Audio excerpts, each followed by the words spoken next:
আমাদের অন্নপূর্ণা যোজনা আপনারা জানেন যে কেন আমরা ফর্ম ছাপিয়ে ভেরিফিকেশন করে আমরা উপযুক্ত প্রাপকদেরকে চিহ্নিত করছি। কারণ বিগত সরকারের যে লক্ষ্মী ভান্ডার প্রকল্প, এই প্রকল্পে ব্যাপক দুর্নীতি হয়েছে।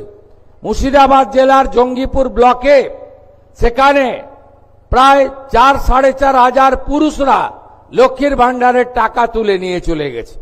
কৃষ্ণনগর 2 নম্বর ব্লকে নদিয়া জেলায় একটা অঞ্চলে 173 জন পুরুষ লক্ষ্মীর ভান্ডারের টাকা তুলেছে। আমাদের মঞ্চে ডিজিপি আছেন, তিনি তার পুলিশ সিআইডি তদন্ত করছে। একটা বড় র্যাকেট আমাদের মা বোন দিদিদের হকের অর্থ, সরকারি অর্থ লুট করেছে। তাই আমরা পরিচ্ছন্নতার সঙ্গে ফর্ম ফিল আপের মাধ্যমে আমরা আপনাদের দিতে চাই। আমরা দিতে চাই তাদের যারা সরকার বা সরকার পোষিত বা প্রাইভেট স্কুল যেখানে সরকার অনুমোদিত, সেই স্কুলে আপনাদের বাচ্চাদেরকে পড়াশোনা আপনারা করান।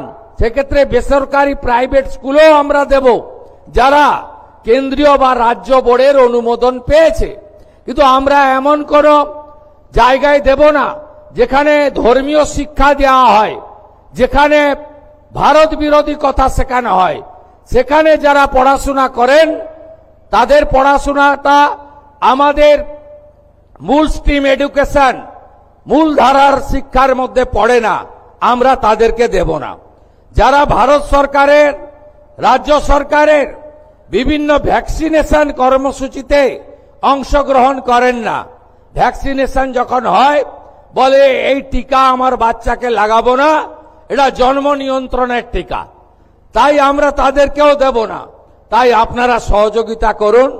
ইতিমধ্যে জুন মাসে 3 তারিখে 28 লক্ষ মা বোন দিদির অ্যাকাউন্টে 3000 টাকা করে ঢুকে গেছে।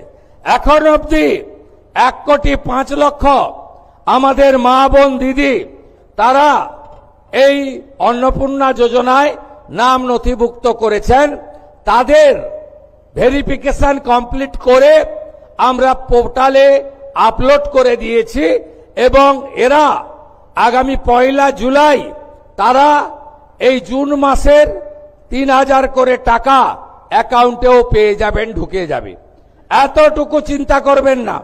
এখনো যারা বাকি আছেন জনকল্যাণ শিবিরে আপনারা ফর্ম ফিল আপ করুন, আধিকারিকরা সাহায্য করবে এবং আমরা প্রয়োজন হলে আমাদের বাড়ি বাড়ি গিয়ে সেই সহযোগিতা আপনাদেরকে করব।